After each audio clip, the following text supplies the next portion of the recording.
Well, cashed in with 3 out of 4 complimentary plays on the Saturday video report, giving you winners on Virginia over North Carolina, TCU taking care of business against Kansas State, and I told you I would lay over 40 points with Central Florida against East Carolina, and that was an easy winner. The only loser, well, I was definitely wrong with that San Diego State-Boise State game as the Broncos came in as the 6.5-point dog and won going away. But hey, 3 out of 4 with the complimentary plays. But more importantly, another top-rated 15-dime winner as Mississippi State delivered in revenge in Starkville against BYU. And that sets the table for me today with another top-rated 15-dime release, this time in the NFL, as I go for winning day number 21 out of 31. I think the best bet on the board is the last game on the card. It's my Sunday night game of the year, your New York-Denver contest. And just like yesterday's play, which was the half-price play of the day on Mississippi State, this is also the half-price play of the day. And guess what? The coupon code is, yeah, it's original. It's the word half, H-A-L-F. Now, yesterday, the other featured plays, well, it was a split. Trace Adams remained red hot in football. Yesterday on the video, I told you he had the 4th ever 2,500-star release of his career in college football. And he was also on Virginia, just like I was here on the video report. And the Cavaliers, as I said, scoring with the win in 7-time revenge at North Carolina. And you got that play for over half price off, continuing a phenomenal season for him in college and pro football. You know, with Trace Adams, normally a 1,000-star play is his best bet. Yesterday, of course, an ultra-rare play. But normally, he's been very consistent with those raise-the-bar 1,500-star releases, of which he's on a 12-4 run. Today, however, he has his 3rd straight double your wager 2,000-star NFL release. He's perfect 2-0 with them so far this season. In week number 4, he gave you the Houston Texans when they won by 347 points or so over Tennessee. Thursday night, Philadelphia, the 3-point dog outright at Carolina. Today, a 3rd straight one. It's on Kansas City and Pittsburgh. One of the games I'm going to break down for you in just a moment is one of today's complimentary plays. And again, you get it for half price off by using the coupon code DOUBLE. Yeah, it's a double your wager play, so I thought that was an interesting coupon code. The other featured play today is going to be Eric Schrader, who you may remember in Thursday's video report, I mentioned that he had the 6th ever 100-dime college football release of his career, and he delivered with UL Lafayette over Texas State. You got it for over half price off. Today, 2nd time he's had a 200-dime release. First one was back in July. It was in baseball. It was the Texas Rangers over Baltimore, 9-7. He joined the site in February of 2016. Today, 2nd ever 200-dime play. It's his NFL blowout of the year. It goes at 1 o'clock. You get it for over half price off, and all the details are over on the homepage of the site. Now, I tell you the good, I always feel compelled to tell you the bad. The other discounted big featured play yesterday was from Shawn Michaels, who was the winningest football handicapper here at the site over the past 6 years, making $10 bettors a little over $21,000. Well, that number is now down a little over $20,000 because yesterday, after hitting his first 2 big releases of this college football season, he had his first 150-dime play. Colorado State, a 22, 23-point favorite. Lucky to beat Nevada yesterday by 2 points at home. So unfortunately he lost it, but as I said, $10 better still up a little over $20,000 over the past 6 seasons following Shawn Michaels' advice. Okay, with all that being said, let's set the table now for your complimentary plays after hitting 3 out of 4 yesterday. And let's start it with the game on the early card. Houston, a 9.5-point favorite at Cleveland. I have 2 words for you of why I am going against the Browns. Kevin Hogan. That's it. That's your analysis. Let's move to the next game. Okay, I'm only kidding. But Kevin Hogan, that's a good enough reason to go against the Browns. I don't care who is quarterbacking the Browns, but Kevin Hogan, that's enough reason to go against the Browns. Here, let me give you 2 words of why I like the Houston Texans today. Deshaun Watson. That's good enough, too. Listen, Kevin Hogan went 16 for 19 for 194 yards and 2 touchdowns in that 17-14 loss to the Jets last week, okay? I don't give a damn. That's really what I feel about it, okay? I'm not putting any money on the Cleveland Browns, and neither should you. I mean, this Browns defense, before holding the Jets to 17 points last week, allowed 31 at home to Cincinnati, 31 at Indianapolis, and 24 to the Baltimore Ravens. And the Ravens couldn't score 30 if you spotted them the first 12. The Browns are in a 5-17 ATS skid. They've lost 20 of their last 21 games. I don't care who is quarterbacking the Browns today, okay? That's the bottom line. Deshaun Watson, his last 3 games, 63 for 98, 845 yards, 11 touchdowns, 3 interceptions. And in those 3 games, the Texans have scored 34 points last week, coming back and giving the Kansas City Chiefs a scare.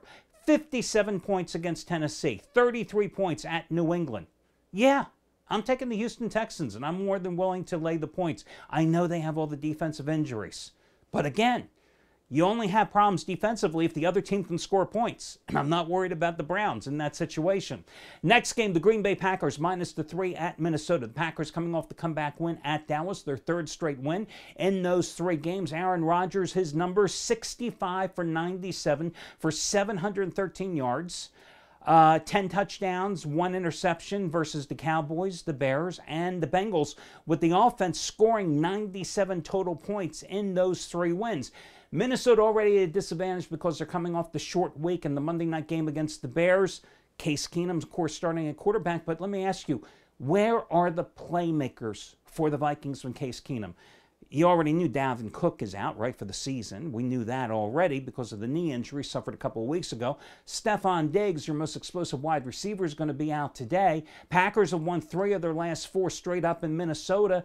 I think this is a cheap price. So naturally, with this line at 3, you know what I'm about to say.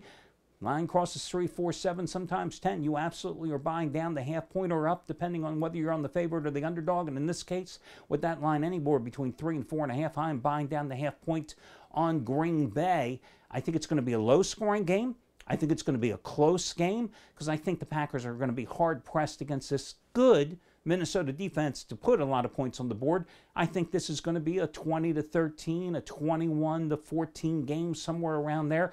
But I do like the Green Bay Packers in this game. I like the Washington Redskins coming off the bye today. I know they're a big double-digit favorite, -11. But listen, the metrics here, I don't like a San Francisco 49ers team that's lost 19 of its last 21 on the road, playing its 3rd straight road game. I don't care that the 49ers consistently lose very close games. What matters to me is they consistently lose. The fact that they've lost consecutive overtime games to Arizona and Indianapolis means nothing. They consistently lose.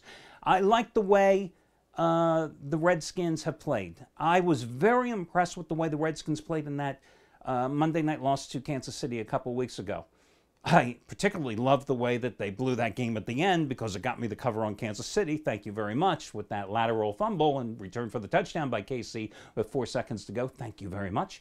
But I think that Kirk Cousins will be able to pick apart this bad San Francisco secondary. I think the San Francisco pass defense, last I remember looking at the NFL stats, they were ranked 26th in the league.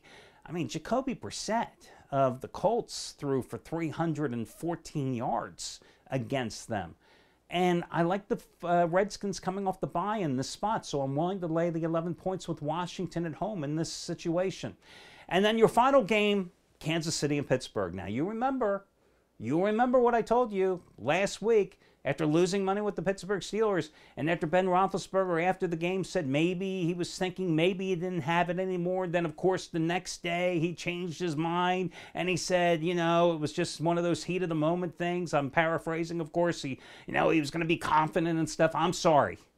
I'm really sorry. You know, Brett Favre, Joe Namath, all the greats in this game, they were never shaken one day and the next day they're telling you they're confident. You're either confident or you're not confident. I told you I would never put my money on Ben Roethlisberger again in a big game. Never, ever, ever again. And I love Kansas City today in double revenge because you remember what happened last year. In the regular season, the Steelers kicked their ass 43-14 at home. And then in the divisional playoffs, the Steelers went into Arrowhead, 2-point underdog, won that game 18-16 with Le'Veon Bell running for 170 yards and the Steelers defense holding Kansas City to just 227 yards. This is a different Kansas City team, not only one that's undefeated, but this is a Kansas City team with some key offseason additions and with some return to health, some key defensive players, is a better defensive team, especially in that front seven. I think they're better prepared to stop the Pittsburgh ground game, which really, other than one good game a couple of weeks ago, Le'Veon Bell hasn't looked like Le'Veon Bell from the past 2 years. Whether it's the holdout, whether it's the run blocking, it just hasn't been there for the Steelers. The other thing is that the Chiefs are a more dynamic offensive team because Kareem Hunt has just changed everything. A guy averaging over 6 yards a carry, the rookie for the Chiefs. And let's face it, this Steelers run defense is nothing special. Ranked 28th in the league, giving up 136.6 yards a game, 5.1 yards per carry. The Chiefs are going to be able to run the ball. And once they run the ball, that makes Alex Smith all the more dangerous. Now, yes, one of their starting wide receivers, Chris Conley, is out. And the backup, Albert Wilson, has been downgraded to questionable for this contest. But double revenge, Chiefs playing with confidence. Ben Roethlisberger, no confidence. Coming off the 5-interception game. 2 of them returned for touchdowns. And after that game, I was reading the Pittsburgh beat writer saying that one of Roethlisberger's problems is that he's lost a couple of miles per hour off his fastball. He's not able to thread the ball anymore in tight situations with the consistency he once was. And let's face it, Roethlisberger's taken a lot of beatings over the year because of the shaky offensive line and because he's been willing to sit back there in the pocket and absorb the beatings, waiting for that final second to deliver the ball. Maybe time has caught up to Big Ben. You like that pun? I had to throw it in there, okay? But the fact is that at 3.5 points, I'm buying down the half point. Listen, I think this is going to be one of those close games, 21-17, 20-17. I think it's going to be right there on the number.